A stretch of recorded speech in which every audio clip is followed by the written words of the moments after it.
100 degrés. Là, il est 3 heures. Salut la team Maurice. Alors dans cette vidéo, on aimerait vous parler de nos préoccupations du moment. On est dans l'Ouest américain et pour le moment, on subit une grosse canicule. Vivre à temps plein dans un véhicule sous des températures avoisinant les 35-40 degrés, ça demande un peu d'adaptation. Et surtout dans un vieux véhicule comme le nôtre, mal isolé, sans clim et pas conçu pour des températures extrêmes.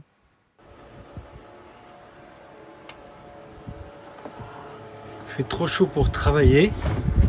Les PC, ils en peuvent plus. Et nous non plus. La première chose que l'on fait en cas de forte chaleur, la plus logique sans doute, c'est d'adapter notre itinéraire. On a téléchargé une application météo qui nous montre les températures par région. On évite les zones mauves, rouge foncé, mais ça bien sûr on peut se le permettre car on a du temps et pas d'itinéraire bien précis. Ce qui est pas mal, c'est de monter en altitude et de se rapprocher des points d'eau pour bivouaquer. Ça permet de gagner quelques degrés et surtout d'avoir des nuits fraîches. Se mettre à l'ombre va de soi, mais ce n'est pas toujours possible, et ça pose problème quand on essaie d'être autonome en électricité avec les panneaux solaires. Dans ce cas-là, les panneaux amovibles complémentaires trouvent toute leur utilité.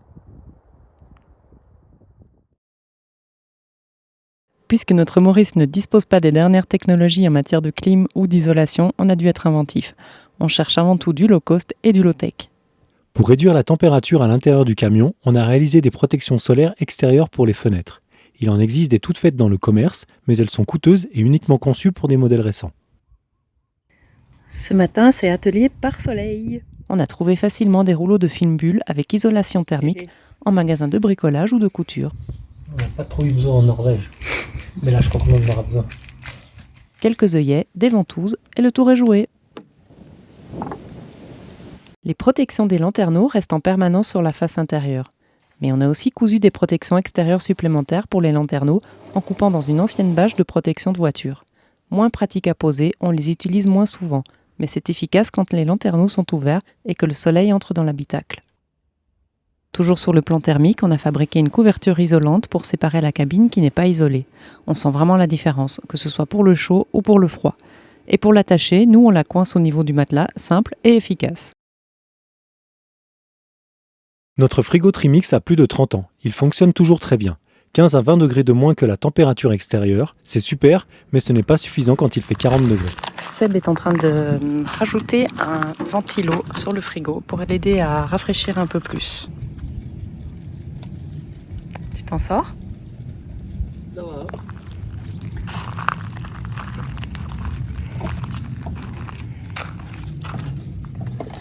On a fait le plus dur, on a passé les fils. On a testé plusieurs positions pour le ventilateur. Certaines étaient inefficaces, voire contre-productives. Pour nous, la meilleure position aura été d'expulser l'air dans la partie haute. On estime gagner entre 5 et 6 degrés à l'intérieur du frigo et peut-être plus.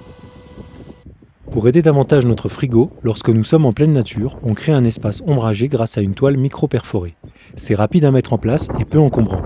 On l'attache sur notre galerie de toit et au sol avec des tendeurs pour absorber l'énergie en cas de vent. On a vraiment vu la différence avec tout ce qu'on a mis en place. Et on a enfin retrouvé le plaisir de l'apéro bien frais. On va certainement dire une évidence, mais cuisiner dehors, c'est impératif pour lutter contre la chaleur à l'intérieur de nos petits habitacles. Qu'est-ce qu'on mange ce soir? Une bonne poêlée de légumes avec des pâtes et du parmesan. D'ailleurs, on a découvert qu'il existe des fours pliables. Non seulement ça nous manquait dans notre cuisine, mais en plus, l'avantage c'est qu'on peut même l'utiliser en dehors en cas de forte chaleur. Yes, mon premier pain au four.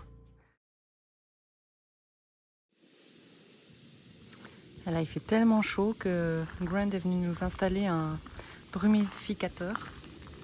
Il fonctionne assez bien. Ce brumisateur artisanal est un simple tuyau de PVC auquel on a ajouté des petites buses et qui fonctionne avec la pression du robinet. Si vous aussi vous avez des bonnes astuces pour lutter contre la chaleur en camping-car, n'hésitez pas à les partager en commentaire. Surtout, n'oubliez pas de vous abonner, de liker, de commenter, c'est important pour nous aider à faire connaître la chaîne.